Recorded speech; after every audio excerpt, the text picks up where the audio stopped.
I think the biggest thing where it's like a kind of a surprising question mark is Iga. And not because she's not, listen, she makes the semis in Madrid. Most people are pumped about that, right?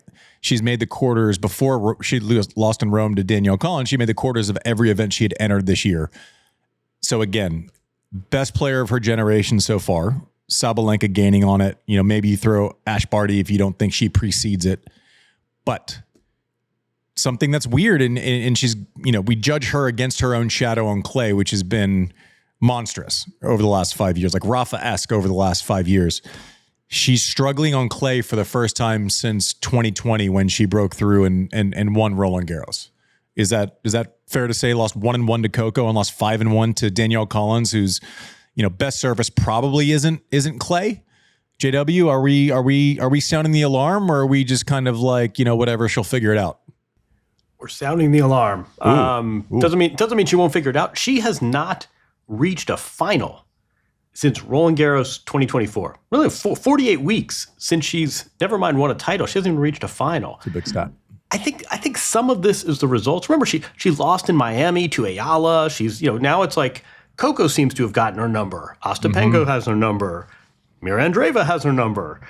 It's not like she's losing to Sabalenka in the finals, you know, 6-4 in the third. I think there's a real crisis here. I think that some of this is the match results. Some of this is just, she doesn't project joy. And you just, I mean, we've seen social media posts, we've seen interviews, you see her, this stress welded to her face when she plays. So some of this is just the results haven't been there, but some of this also is the way she is projecting. I mean, my pet theory, hot take, is that this doping incident really impacted her. I think most people that look at the facts reach the conclusion this says a whole lot about the process and says very little about her ethics. I don't think a lot of people think that she did anything wrong. I think it's really impacted her. There's clearly some chaos in the camp. She's made an offseason coaching change. That didn't pay off. But no, this is a player who she's going to be number 4, best case scenario. If Jasmine Paolini does not win Rome, Iga will be the 4th seed at Roland Garros. That's kind of jarring in itself. But more to me is she hasn't won a tournament since she won her 4th Roland Garros. It's been a rough 12 months, 11 months. Yeah, and it's Producer Mike, have you ever gone through a run of bad form and dropped to 4 in the world at something? Yeah. No, actually, we're number 1 in podcasting. Yeah, if we narrow down the descriptors enough, we're number 1 in something. Yeah, narrow it really tight. Yeah. Totally. No, listen, it's a strange thing when I feel the way when we do TC Live and it's like you're breaking down a Carlos match and you're offering some sort of criticism or adjustments to his game, right? Like she's superseded my entire career in a single tournament, like by far, by like a multiple. But that's what we base any opinion of Iga against. In, you know, credit to her, it's almost like a weird form of flattery when we're sounding the alarm and she's 4 in the world, right? So, but that being said, that's the reality of how we judge someone. You know, if, you know, Federer loses 4th round, it's like, you know, the end of the world. And if some hotshot 17-year-old prospect makes the 4th round, it's all ahead of you. So obviously there are different ways to look at it. But yeah, JW, I have a hard time thinking that the melatonin, you know, situation, it being announced very publicly, I think it's had a real effect on her. And, you know, she admitted that much when she released that social post right before Miami. It just feels like, you know, it feels like she looks like she feels the eyeballs and chatter. And honestly, I don't see too much of it. You know, I think that she complains about the Polish media, which, I'm sorry, if you're like a journalist, a sports journalist in Poland, and you're crushing Iga on a week-to-week basis, you're a fucking moron. You are. I'm sorry. Like, she's the greatest, you know, sports person you've ever had. You know, counter that to the Italian press giving Yannick a standing ovation when he walks into the press room, which is also ridiculous, this week in Rome, right? If you're a Polish journalist and you are, you know, making Iga's life really difficult and not throwing a parade every time she talks to you, you're a moron. It's amazing. And she's not playing that well, right? She's not playing that great. You mentioned the matchup against Coco. It used to be, as bad as me and Roger, right? And now Coco's gaining on it, and she's won the last couple, and she beat her 1-1 on clay.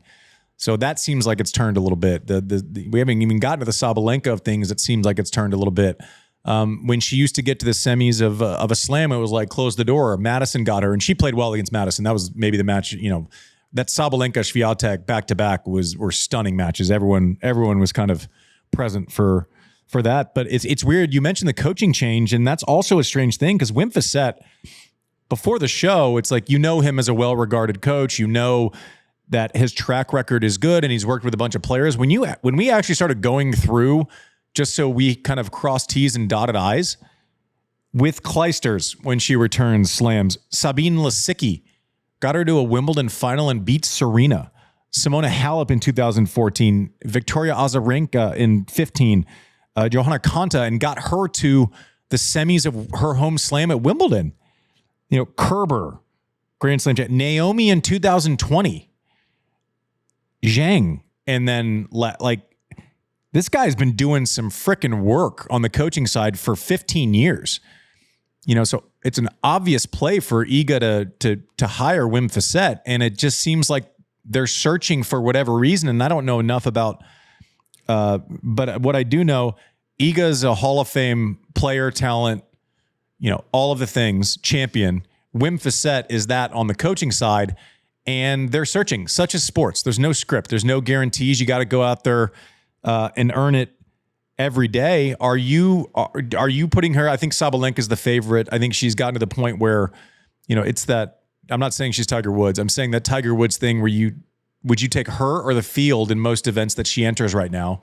And I think that's a realistic conversation. That's the way the conversation's been at Roland Garros with Iga for a while. And you take Iga. John, do you think Iga's the second favorite at Roland Garros, or are we going further down the list right now? It sounds crazy, right? I mean, she's won this 4 of the last 5 years. This is like, when you invest in a stock and you sort of look at, do you want to look at its long-term performance, or do you want to look at its performance in the last 180 days? So where do you draw these bands? Is it before or after Liberation Day?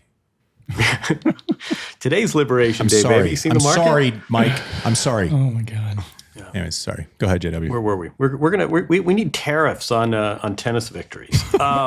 Where were we? No, I don't know. I mean, I think, look, if you're coaching Iga, you say, listen, this is the event you've owned. You're the queen here.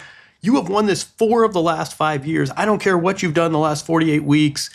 Your track record here speaks for itself. You go queen, go win a 5th. I think you could also look at this much more cynically and say, listen, I was the player, but so your coaching advice is just go win this thing. What? All right. Well, let's flip this on its head. What do you tell? I mean, this has been a rough patch, right? And your point is taken that listen, she's 4 in the world and she's only reaching major semis. We're still doing pretty well here, but this is not up to her standards. I mean, that's just math. What do you tell her? What do you tell a player that's really struggling for form and doesn't seem particularly happy on the court? What would your advice be? Here's where I'm at. And Iga has that get on the front foot mentality. When she's playing well, she's smothering people, right? And she has the RPMs in the forehand. She doesn't hit run around. She kind of stands right, sets up right there in the middle and takes the ball on each side. It feels like when she is searching, she ups the aggression, right? It seems like she goes more. And I think that is tough. If I'm her coach, I'm trying to convince her you have enough on your ball all the time, right? Your backhand gets through the court. Your forehand, when you have time, is through the court. Maybe it's as simple as listen, when you're running to the forehand side, early on, big swings, and we're going to go back cross court. We're going to make people actually have to hurt you line, right? Use your wheels, use your movement. You can slide into the ball. Trust your weight of shot, right? Right now, it seems like she doesn't trust it, and therefore she's trying to go bigger and bigger and bigger. And you get to a Collins where all of a sudden Iga's inside the court and you're striking one ball and she's pushed back, right? So I would be centering around trust, and not different than what you say. It's just there has to be a process to just go win the tournament. Use your wheels, right? If anyone's struggling and they have the movement set that Iga Swiatek has, I would rely on that. Footwork is pretty recession proof as far as your game, right? Getting the right torque on your, shot selection definitely isn't. If your Achilles heel is when you go big on your forehand, her movement is great regardless. I don't think she needs to retrain her footwork at all. But it is crazy going into a clay tournament season and the warm-up events are all over and we're going, I don't know.